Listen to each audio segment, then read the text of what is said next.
Good afternoon, everybody, or good morning. Thank you for attending this webinar today. We'll just give some stragglers a few minutes, just another few moments to come on in.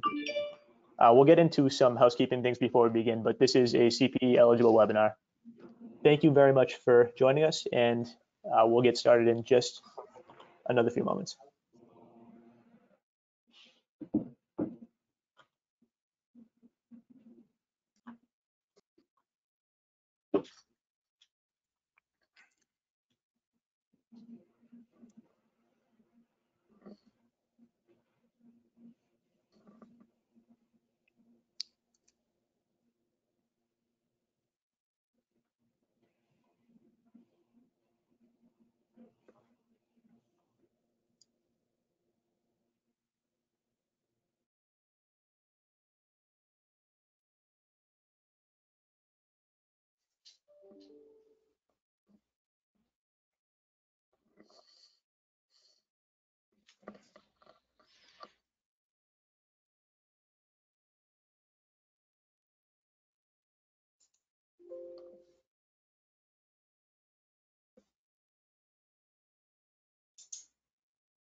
Steve, should we hop in and do some introductions?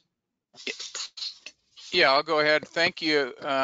This is Steve Kovac with SOFTRAX, and thank you for joining our webinar today to talk about disclosure requirements under ASC 606. With you today, we are very fortunate to have a partner and managing director with EY, the largest of the big four, I believe, and certainly the best. We have Melanie Cook. Melanie is the Managing Director of Business and Technology in the consulting area of EY, and she's done a lot over the years to modernize and operationalize operating models. Lately, she's kind of specializing in subscription and consumption-based models. We also have Jeff Yancey, who is a partner, and he spent most of his career there, improving finance systems and implementing systems, and just in recent years is really focused on accounting change related stuff. And as hopefully most of you know, ASC 606 is the largest accounting change since 1492, when double entry accounting was invented. At least it's the largest one I've seen in my lifetime. I myself am a former CFO my entire career until I decided to go off and start my own business, and then ended up selling the doggone thing after 2 years. And I ended up getting a call from an old friend to consult with the full implementation and retroactive restatement of ASC 606 and $1 billion software company. Spent 2.5 years there. One of the things I did was implement one of the SOFTRAX products. When I was done, SOFTRAX asked me to join them running the professional services and customer support organization. So we're glad you're here. The agenda today, will cover the adoption status, do some housekeeping real here quick, disclosure reporting requirements and challenges, and resolving some of those challenges. From a housekeeping standpoint, this is CPE qualified. Want to let you know there's nothing that you need to do except answer the 4 polling questions, and we will submit everything that's needed for you to get credit for your CPA today. We normally do questions at the end, but if we're on a particular slide and you want to submit a question, we'll try to pick that up on our console and answer it while we're doing it. That might make it a little more interesting than waiting to the end and going through a whole lot of questions and then maybe not even being able to get to them all. So let's just start off with the first polling question here. So you in particular, where does your company stand on this adoption? You either haven't adopted it, you've adopted portions of it, and you're processing manually, or you've completely automated portions of it, or you've fully adopted it but still doing it manually, or you've fully adopted it, processed it. So we'll give you a chance to answer this, and then we'll show you what the answers look like.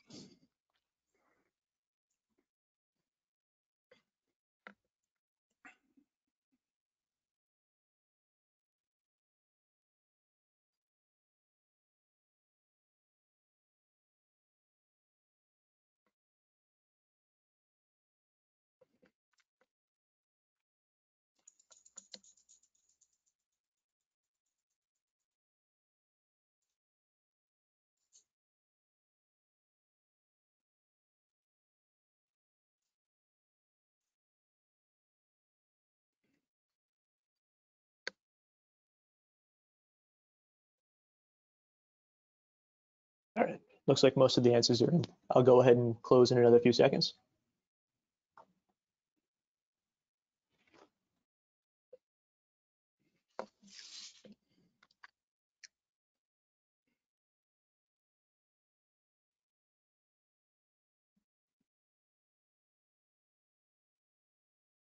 All right, so Steve, yep, I don't know if you have any thoughts on this. Well, I noticed that 18% have not yet adopted, and those are the folks that are thanking the powers to be for the FASB deferring it by 1 year, and they're probably at a private company. and then 36% of them having adopted it and probably struggling through spreadsheets. Melanie and Jeff?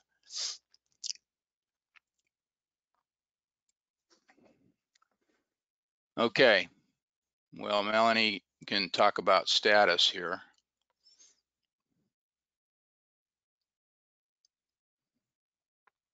Sure, thanks. Hi, everyone. This is Melanie Cook, and just quickly wanted to talk about what we're seeing in the marketplace with our clients and the companies we talk to about the adoption status. It's been well over a year for most public companies, and from an implementation standpoint, they should be live not only with their policies and procedures, and most likely have either used some sort of manual or automated process, and we'll call it tool or system, in order to adopt ASC 606. From a non-public company and those from a delayed filer perspective, you guys are probably going through that pain of implementation and finalizing the go live of that implementation right now, working with your auditors and your advisors to finalize any issues during the go live period and the launch from an operating model and tool and disclosure perspective. Lastly, what I wanted to talk about was two things that we're kind of seeing in the marketplace, not only from public companies and those who had started their adoption early, but also from a market and business perspective.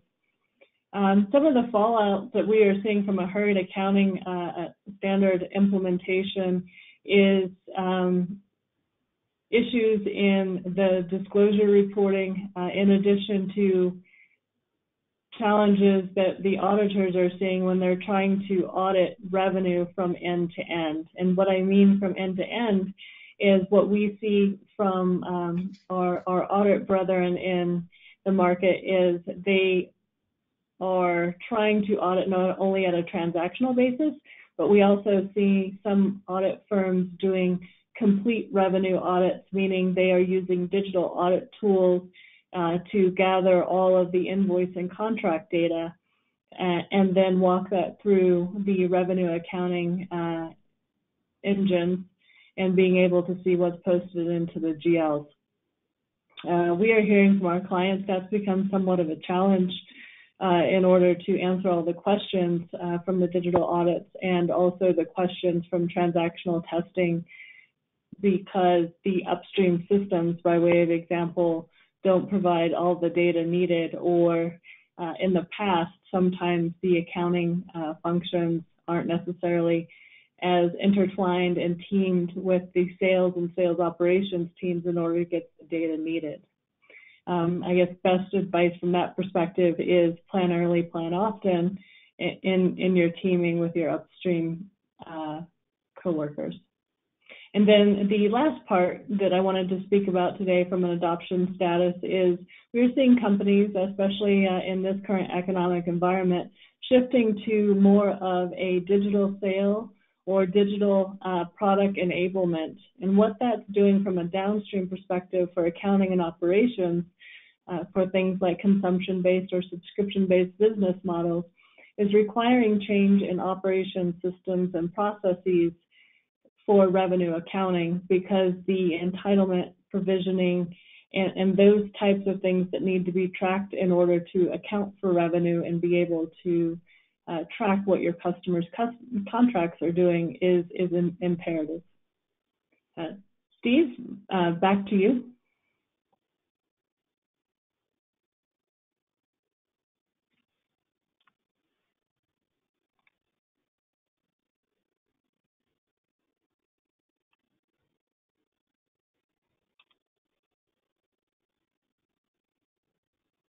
Steve, you might be on mute.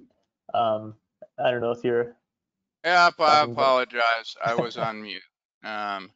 So how is your company currently handling or planning to handle disclosure requirements? This is the second of 4 polling questions. You're using Excel, your ERP system, a point solution, customized, or not sure?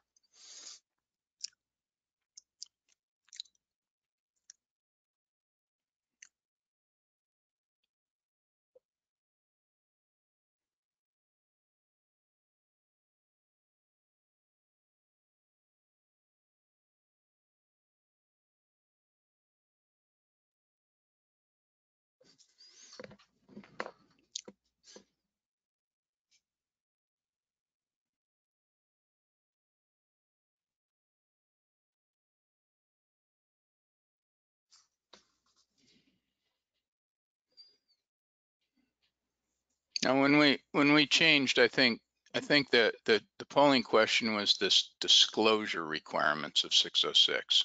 So we're not talking about allocations or whatnot. Just how are you handling the disclosure requirements of 606? And Steve, just to talk about this while people are answering their questions here, with our clients, we see a gamut of these from a disclosure perspective. And going back to kind of things that we're seeing in the market right now with our clients is a lot of them are rethinking how they originally approached to do disclosures, because either the information needed in order to get the disclosures is proving to be way more painful than they thought, and or auditors are trying to, let's say, audit the disclosure numbers more heavily than anticipated. You know, I hate to say that as an audit firm, I'm on the consulting side, but that's what we're seeing.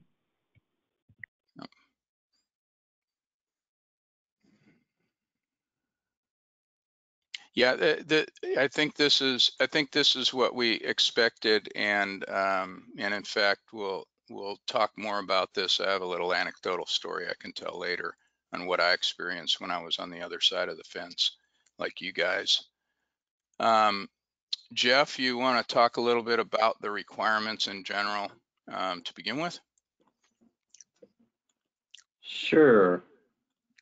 Thanks for that intro. I'm trying to share my webcam here briefly. So, hello everyone. Don't have quite the same flashy background that Melanie does, but Jeff Yancey, good to join. As Steve mentioned, I'm a partner with EY. I've been involved with a number of different activities around our 606 related work at EY over the last 5 to 6 years.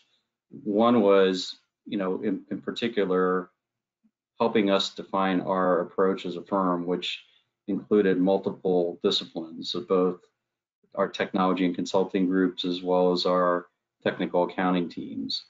And one of the things we realized pretty quickly was, as we were developing our methods for assisting clients, this area of disclosures, really was an area that required a significant amount of analysis and attention up front. So what you see on the screen in front of you is part of a tool that we actually developed to support our implementation practice with 606. And I can tell from the poll results that a decent percentage of the individuals on the call today have gone through this activity at some level. So I think it's useful still to just put a baseline around the key areas of requirements, and basically that's what we summarized on this slide. Starting with in general contracts with customers, we have several different categories of disclosures in this area, disaggregation of revenue, and we'll talk about some of the challenges that we've seen around this one in particular with technology-related companies a little bit later in the discussion today. Contract balances, and then the performance obligation topic in particular. While we have some better support with some of the tools that are available now in the market to capture some of this information, there's some unique challenges around the disclosures that I suspect some of you have seen in terms of the source of that data, which we'll talk about a little bit later. Second category, significant judgments. And this is an area, as we are both not only helping clients with the implementation effort, but also are the auditors for a lot of our clients. This is an area that gets a lot of review, and has definitely had a lot of additional perspectives here over the last year through adoption. This whole area of disclosures has changed quite a bit as we've gained experience through implementations over the last couple of years. Determining transaction price and amounts allocated to performance obligations. Some of that stuff, I think we are seeing some enablement within tools a little bit better than some of the other categories. And then as you look at the other categories of disclosures, cost typical, contract, practical expedience, and then the policies and transition related items that will still be applicable for a few folks on the webcast today that are still in the adoption process. Those are a big focus of the initial implementation effort up front, coming up with the decisions around practical expedience and transition. But part of the reason we wanted to at least put this slide in here and set a bit of a baseline around just the requirements is, it is a fairly detailed and complex standard, as those of you who have worked with this have known. That there's quite a bit of literature connected to this particular standard. So just having a way to group the relevant topics and reference points, we thought could be a useful reference here as we start to delve into some of the observations going forward. So that's a little bit of a baseline on requirements around disclosure. Steve, I'll turn it back to you so we can move to the next spot. Yeah, one thing, Jeff, that I noticed back when I was doing that project, and shortly after in 18, when the SEC comments letters started coming out, noticed that a lot of companies would just state, they would look at the disclosure requirements and then they would state the guidance, and so they would list the four things that you do if you have a contract, identify the customer, and then they would just very generically disaggregation of revenue, they would say, well, we disaggregate the revenue, see table ABC. And then the SEC comment letter started coming back with, well, gosh, you say in your MDA that X% of your revenue is in this area, but you don't disaggregate it. Why isn't it disaggregated? And people did not really pay attention to the words around these requirements, and then they started getting SEC comment letters. So, Yep. Yeah, I think that's kind of been, I think, a general observation around, as you mentioned at the beginning of the webcast, that, you know, this is a significant accounting change. We haven't had a change of this magnitude in quite some time. And as the information was initially released, you know, some of it still needed further clarification through, you know, initial adoption and planning. And you know, this is also a principle-based standard, so there wasn't as much bright line guidance, you know, in the materials. So I think that led to a lot of situations very similar to what you described, where you know, companies took kind of their first cut at addressing the requirements, certainly got counsel from their auditors, and then, you know, now as we go through the actual audit cycle, which, you know, post those comments, we're still, you know, getting additional feedback through the process. So I think that's probably it's not only a good example, but not a unique one. I think Melanie's going to talk to some more challenges. Yeah, Steve, thank you. And your example that you were talking about from a disclosure standpoint and disaggregated revenue, as Jeff mentioned, is not unique. And I think in many instances, when we're talking with our clients about operationalizing the standard, that part of the challenge was based on companies may not have the data available in order to provide a more detailed footnote. The flip side of that is not, from a competitive standpoint, our clients have said, and also from an informational standpoint, providing detailed information about disaggregated revenue or unsatisfied performance obligations gave their competitors a lot of insight into their business that companies may or may not wanted to share. The SEC, however, and stakeholders and investors do want to know that information so that they have fairly represented financials to make decisions on investments. So to follow on from what we've been talking about, what we're seeing from a common experience standpoint, from an operationalization of it is, like I had mentioned, data is not available.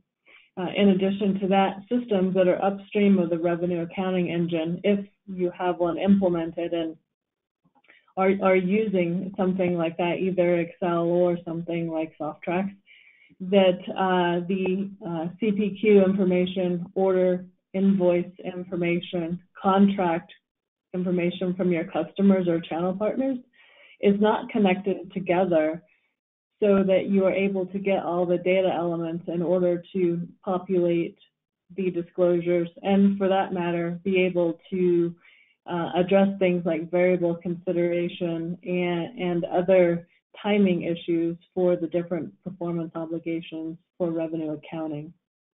In addition to that, some of the additional challenges we're seeing is the data coming from upstream systems is not granular enough.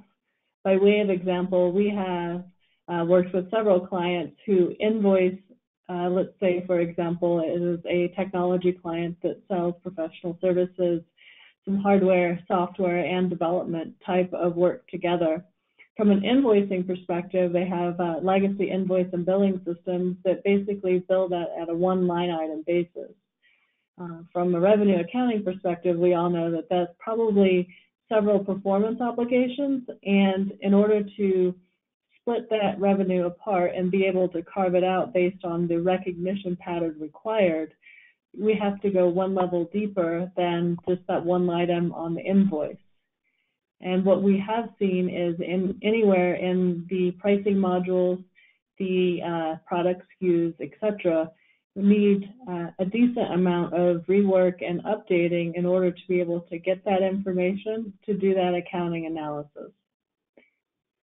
Next, data fluidity, we call it. And what I mean by that is we see a lot of companies that have a lot of disparate systems, meaning the quote system, the pricing tool, the contract module don't really talk to each other, and it's really not automated APIs that have this data flow together in a staging area to be able to analyze the data, and it doesn't necessarily have the same field features and data field attributes, and therefore that makes revenue accounting and disclosures a little bit of a challenge. And then lastly, as Jeff had mentioned, the ASC 606 is a fundamental change for many companies in other industries. Tech, telco, and media have had to deal with different, or I guess similar types of revenue accounting for at least since 1997 in one fashion or another, so have some familiarity with the way revenue needs to be counted differently.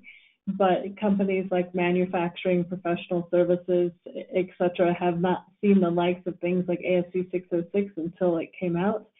And that is pushing many companies to think about, trying to either implement a standalone or embed a revenue accounting engine into their order to cash process.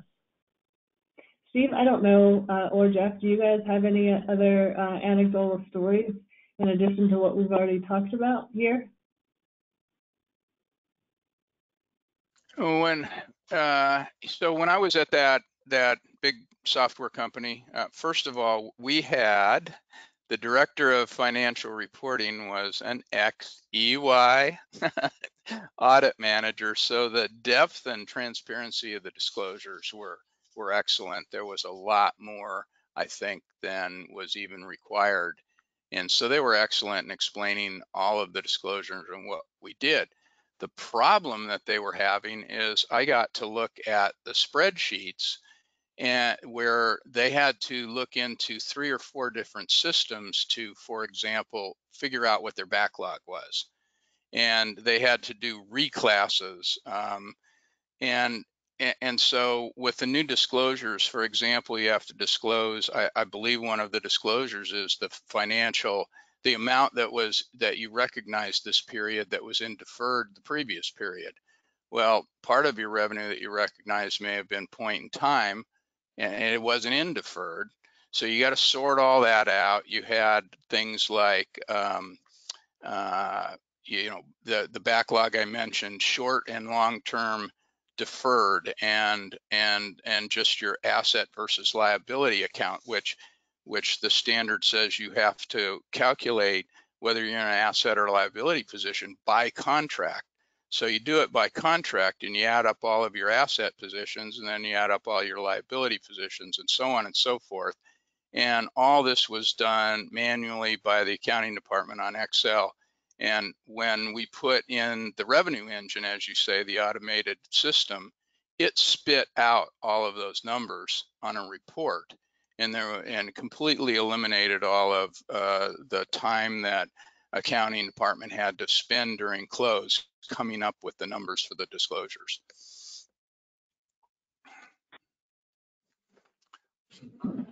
Yep, I was just going to add to your points, Melanie, just maybe a little more color. I know that we, back, kind of the context of this slide is kind of explaining the challenges. One of the challenges I think that we're still seeing fairly consistently in disclosures is this area of unfulfilled performance obligations, and to kind of get to a little bit deeper discussion on that, you have different sources of data, as you say on here. Some of the granular data elements may not exist, or they may exist, but it might not be what the clear source is for that data. So when you have top, information like backlog, is that the right data source to support this disclosure, requirement? And how is that data managed and controlled? A lot of that information is maybe in a sales force automation type system, maybe doesn't have the same type of SOX financial reporting controls around it. So the processes to get that from a disclosure reporting requirement tend to be more manual, and we've worked with some companies to try to come up with different ways to automate those solutions, and we'll talk about maybe some of the approaches to address the challenges a little bit later. But I think that's one in particular that from a challenge perspective we're seeing pretty consistently is still out there, and probably individuals on this call it's probably part of the reason why you're still seeing a lot of non-automated or supplemented type solutions for some of these disclosure requirements.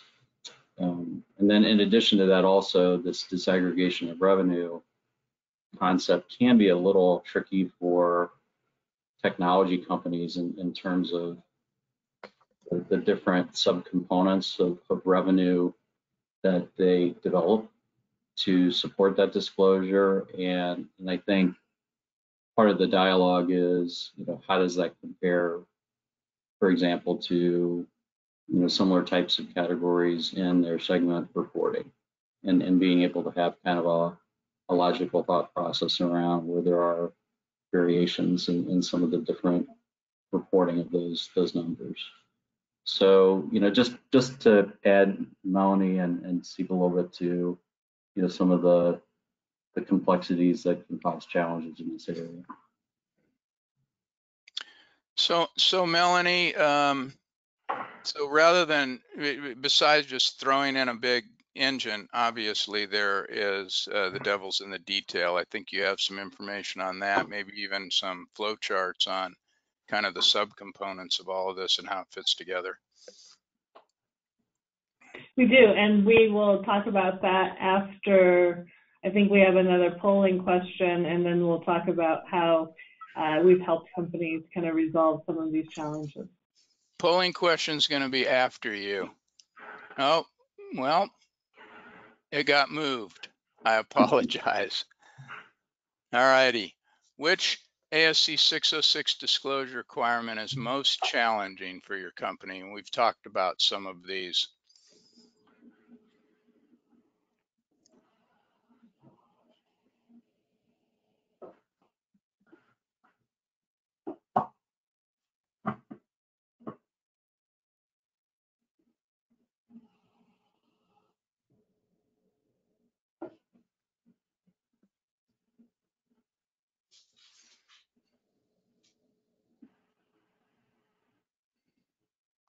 Actually, this question goes better before what you're going to talk about than after. I'm glad it got moved.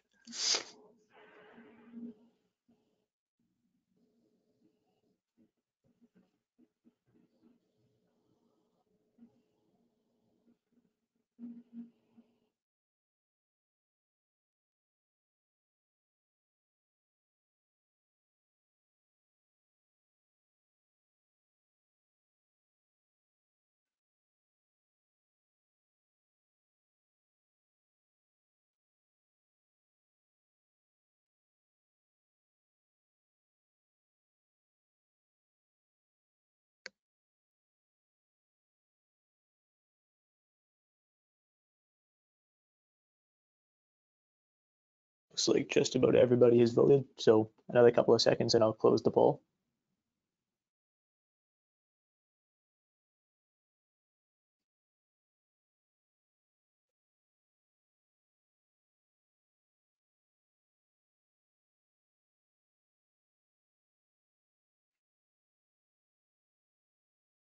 More of an even split this time, it looks like.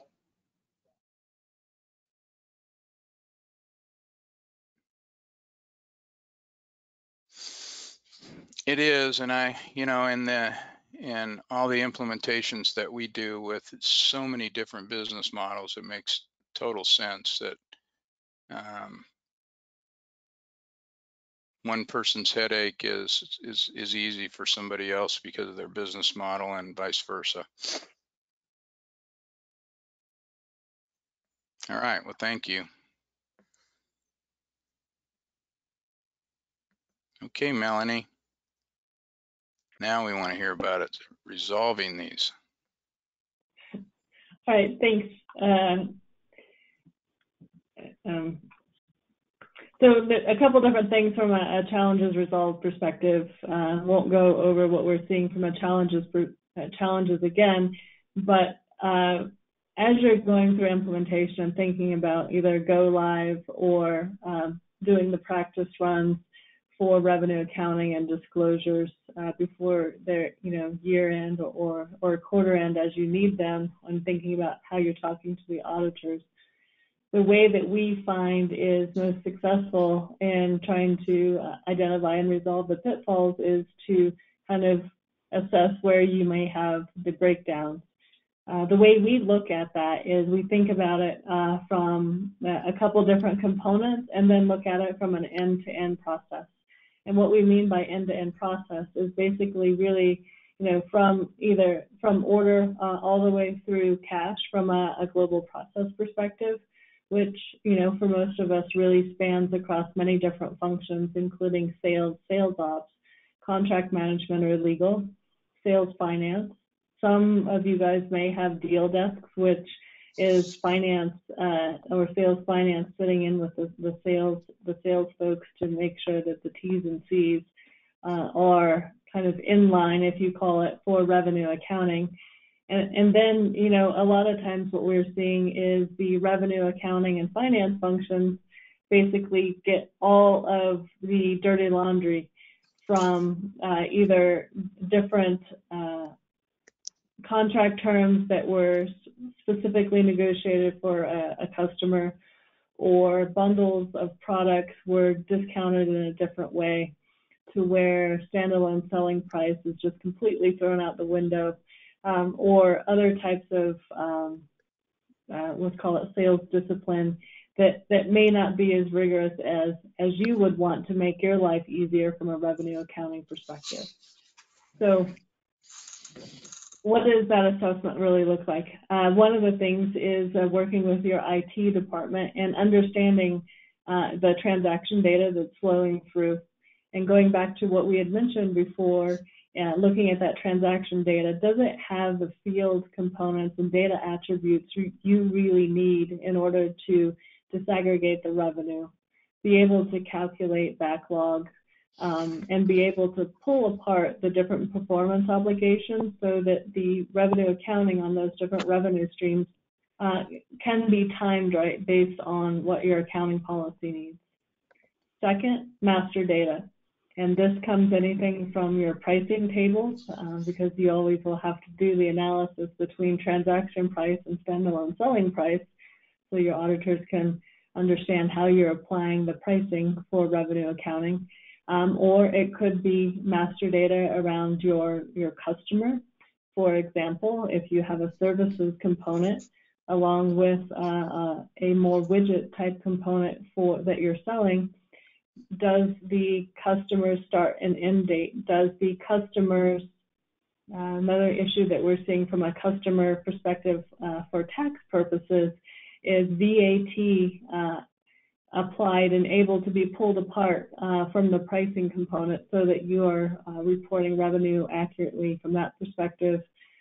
If for some reason you have some sort of, let's say, streaming service or that type of product, are communications taxes and or local taxes included in the pricing or bundled in a way on the invoice that's not easily pulled apart so that you can do revenue accounting. The next thing that we look at from a assessment standpoint is thinking about the processes. We had mentioned that before, that ASC 606 is bringing people together, that you have to work with sales operations, sales, understanding what new products are coming down the pike so you can figure out revenue accounting for those, hopefully in advance before they hit the go-to-market engine. And then the last one, other than resources and teams, is your systems. And we talked about that a little bit earlier, is where can you tie your systems together so that there can be integration and an integrated data flow in order to make your life easier. Next part of that is, you know, developing the action plan in order to, you know, get from where you are today and the pain points that you may have to either a more automated system, more individuals to help do revenue accounting, better tools. Excel works absolutely great. We see a lot of companies using different things like Anaplan or SOFTRAX to be able to aggregate a whole bunch of contract data, invoice transaction data, billing data, and customer data in order to then pull it apart for revenue accounting. A lot of times we are seeing companies put all of that information into a data warehouse and adding analytics to the top of that to help be able to see what's going on from a revenue accounting and disclosure perspective and from a forecast perspective. Next part of that is gain executive alignment. A lot of times what we have seen is sales and finance may not be on the same page of, hey, we need to work together. So getting executive alignment and teaming across the functions is absolutely key. And then, you know, embarking on either implementation or improvement, thinking about it from a kind of almost holistic perspective, you know, all in the lens of making the revenue accounting life easier. Jeff, Steve, you guys have any other comments to say before we move to the next slide? Yeah, just maybe build a little bit on that, and then I'll see if Steve has some thoughts too. But, you know, just a couple of the points that you mentioned, whether you're in a new implementation or you're improving your implementation, because we had a mix of both situations based on the earlier poll. That transaction and master data kind of gap analysis to the requirements for these, you know, these disclosures is really, I think, a key activity that really gives you a prioritized way to look at where you can, if you're looking to either improve automation or better leverage an existing system to deal with maybe areas that you're dealing with manually. It really, you know, the devil is in the details on the data, and getting those two, you know, concepts. You know, if it's a master data element, you know, what system is it tracked in today, and if it's not tracked in a system today, but you need it on an ongoing basis, you know, is there some other potential use for that? As Melanie said, you know, we've kind of seen that hybrid approach where companies might define these alternate data structures and have ways to do supplemental reporting for, you know, forecasting and other business needs. So, you know, that concept seems fairly straightforward, but it's actually a good way to prioritize your improvement efforts by just doing a gap analysis. If you go back to that slide where we had all those disclosures, you know, what are the sources of the data that you need to support those individual components? You know, where is it coming from? Transaction data, master data, or other data sources? I think that's a good way to start formulating a plan. Yeah, and I think what I would put in is a lot of this speaks to planning. And, you know, when I was in that project, it was grueling. I mean, everybody, there were 11 people, and all of them had regular jobs, and it was nights, weekends, holidays. I remember putting something out saying that people weren't allowed to work on Thanksgiving. We were taking a break. And everybody just wanted to get it slammed in, get our cum adjustment, and move on. And then then we started to see the impact of some of the planning and alignment that we didn't do. And to really operationalize it, you can do it right the first time by stop talking about it and doing some of these things that Melanie and Jeff have talked about, and save time on the other end so that the project doesn't go on forever. And that's a good point. You don't want this project to go on forever. It made me think about two comments that some clients have said. One of them is, and it kind of is the same as, I don't know, like exercise and diet. It's a lifestyle. It wasn't a diet. And this is a fundamental shift, unfortunately, that, you know, is pushed back from SEC reporting or financial statement reporting, pushed back into the business that requires operational change. Let's go to the next slide and let's have fun with the flow chart or a data diagram, I guess. This is representation, just kind of the areas that we typically look at from an assessment standpoint, and building on what Jeff was saying around thinking about the disclosures and what data is needed and where are we going to get it, and is it clean and is it reliable. So this is just a general data flow, and the things that we have to think about from a process characteristic standpoint is automated makes life easier. Accuracy is utmost importance because restating revenue or having to recast revenue is very painful. Auditable, can you find that audit trail all the way from contract initiation or contract modification for a customer through posting to revenue? Is this scalable? Your sales, your CEO, your CFO want to grow the business. That means whatever we're trying to do from a revenue accounting standpoint needs to go from the number of customers and contracts we have today to a larger number tomorrow. So throwing Excel spreadsheets and people at it, it makes it challenging if your company's on a trajectory for fast growth. And it gets to Steve's point of you're working nights and weekends and there's no end in sight. I'm sorry, that's probably a really doggy downer, so I'll stop saying that. And then lastly is flexibility. And this gets to what I had mentioned earlier, is that businesses are changing their business models. A lot of companies we're seeing are being less of a brick and mortar or less of a goods company and turning more into a service. I mean, quite frankly, today we can get a Toyota and do a subscription service on a car. Over the weekend, I saw that, I can't remember I can't say the name because I now forgot, but Live Anywhere for any amount of period of time. It's a subscription service to a whole bunch of different apartment complexes and housing facilities across the U.S. And you can rent month by month in whatever city you want.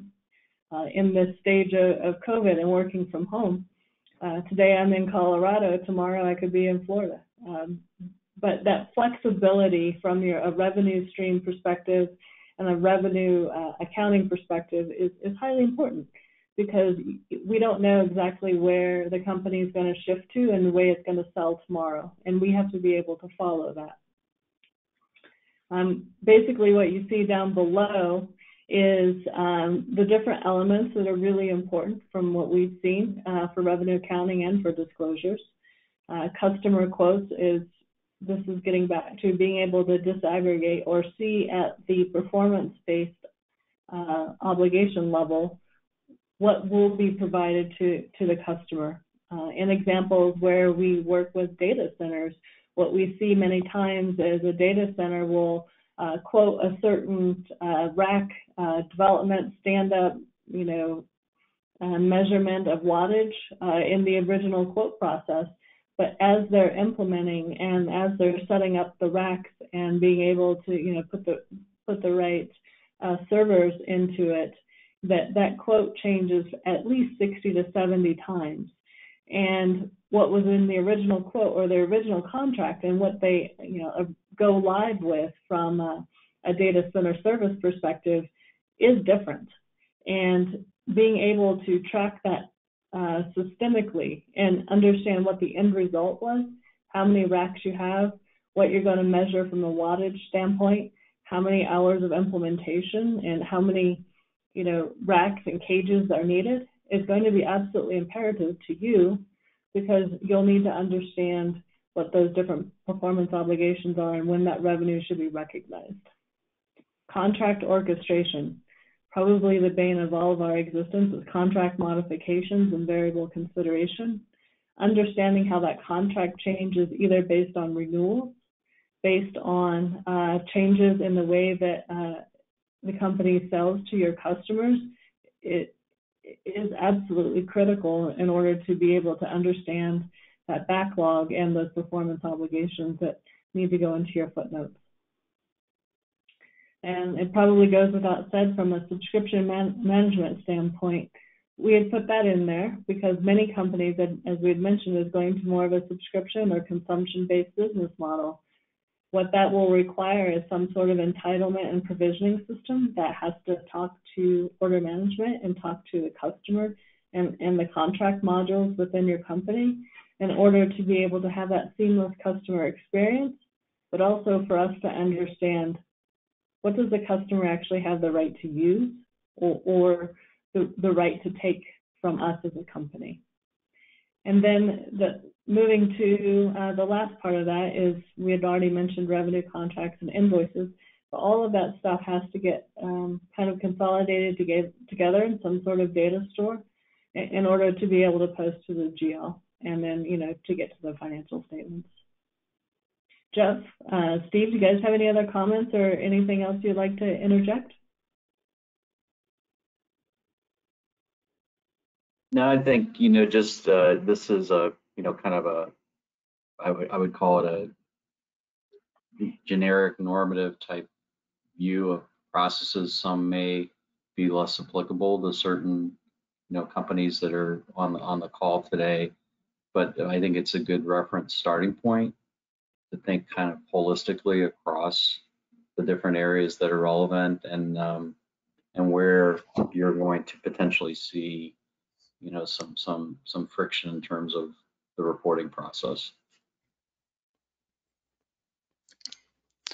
So I just a little bit of a plug. We're gonna do a final polling question, and then we'll take any questions that you all may have.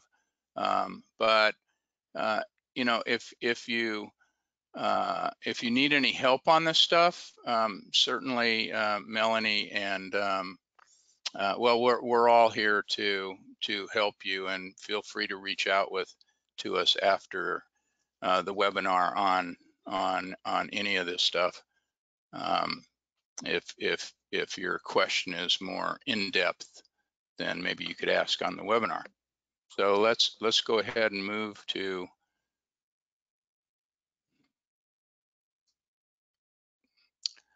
what are the major business implications that you have in implementing 606?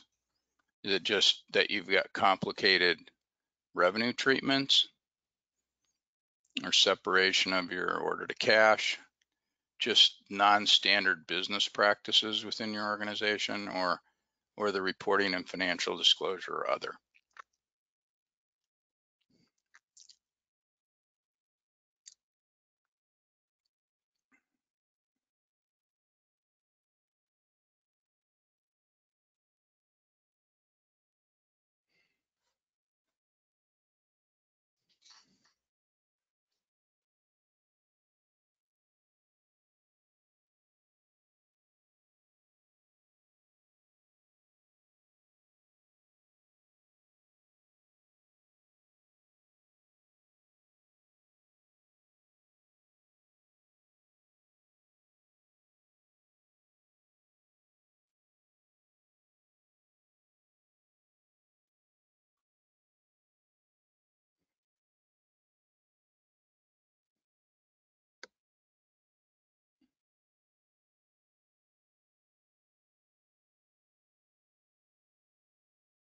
Looks like almost everybody has answered, so I'll go ahead and close in just another couple of seconds.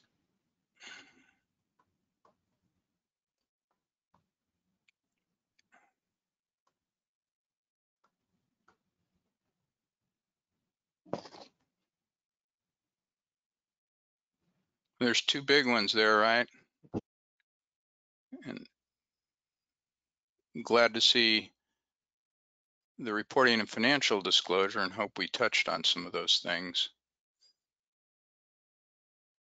And certainly the complicated revenue treatments. Melanie and do you guys have any comments on what you're seeing?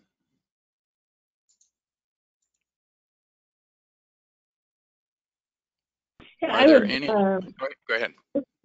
Sorry about that, Steve. So yeah, the complicated revenue treatments, fully understandable with the the new requirements from a variable consideration standpoint, and being able to track and record revenue for each of the performance obligations, and not just relying on recognizing revenue when invoiced or recognizing revenue when shipped. It is a challenge, and the auditors are really looking upstream to think about, making sure, from an internal control standpoint, is the bill accurate? Does the bill fully reflect what the value provided to the customer, etc.? So that doesn't surprise me. I am a little surprised to see separation of order to cash and order to revenue not very high. We have seen a fair few companies think about the cash application and cash reconciliation as a pain point for clients with the new implementation of ASC 606. So I applaud, and I think that's great that we're not seeing that as a challenge. So that's great.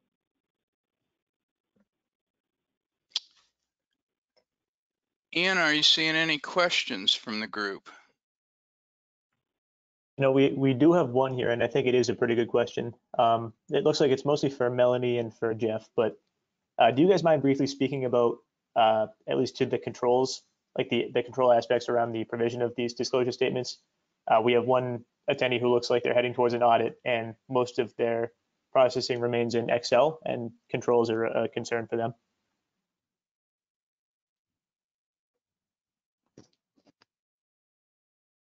So I think from an internal control standpoint, and the processes being in Excel, one of the things that we have advised clients on is a couple things. One is when you're building your Excel models, being able to put in controls and double checks into the Excel model itself, and then the other piece of that, which I'm sure is being done, the other piece of that is in conjunction with building the revenue models and Excel analysis, is writing alongside that your narrative control memo and or process steps, or as sometimes we refer to it as your risk and control matrix, and describing how, from a manual perspective, you have either preventative controls, I'll describe that in just a minute, and then more from a detective or downstream control, and those typically on Excel deal with either types of checksums, data analytics on top of the Excel, and or pure, reperformance of a couple transactions, and or, supervisor review of, several different levels. But the point here is taking the time to describe that in the memo and or risk and control matrix or on your process flows puts the auditor at ease that you've thought about it and are fully conscious of it, and whether it's in place or going to be in place, depending on where you're on your implementation cycle. Just quickly to go back to what I had meant from a kind of a preventative control perspective, in addition to building the revenue models to develop the disclosures, or as Steve said, spit out the disclosure numbers, we typically advise clients to do some data analysis on the data, from where you're getting the data from, and showing some example tests to where you are proving that the data is accurate and complete, either through tie outs to the billing systems, tracing certain transactions, invoice transactions back to contracts, etc. And what that does is that gives, I'm going to say, auditors comfort that you've thought about the completeness and accuracy of the population of data that you're needing to analyze and manipulate to get your disclosures. Jeff, do you have anything else to add? I think those are good points. You know, just other thing you can do, if any of your systems that are providing the data, that's the starting point for your spreadsheets, if those are covered under SOX, and just being able to use that as an input control as part of your, you know, control description that Melanie described, that would be good as well. Yeah, in the implementation where I was on the other side, the complete and accurate test was by far the biggest one I think I saw during the implementation of ASC 606, and where we had presented that in each step to the auditors, things went a whole lot smoother.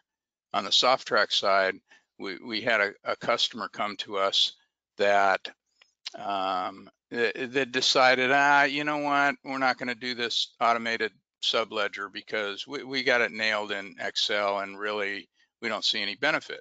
And then we didn't hear from them for about 8 months, and then they came back and we said, hey, why are you back? Said our auditors don't like our Excel stuff very much. So that was a good point to make as well. You seeing any other questions, Ian?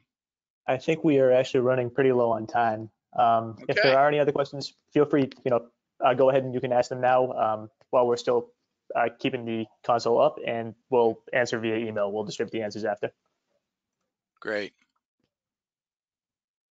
Well, thank you all. Ian, go ahead and there we go. There's some contact information. And feel free to reach out. Steve, thanks for the invite. We enjoyed speaking with you guys today. And we thank Yes, you thank very you. much. All right, you guys, have a good day. Thanks. Bye-bye.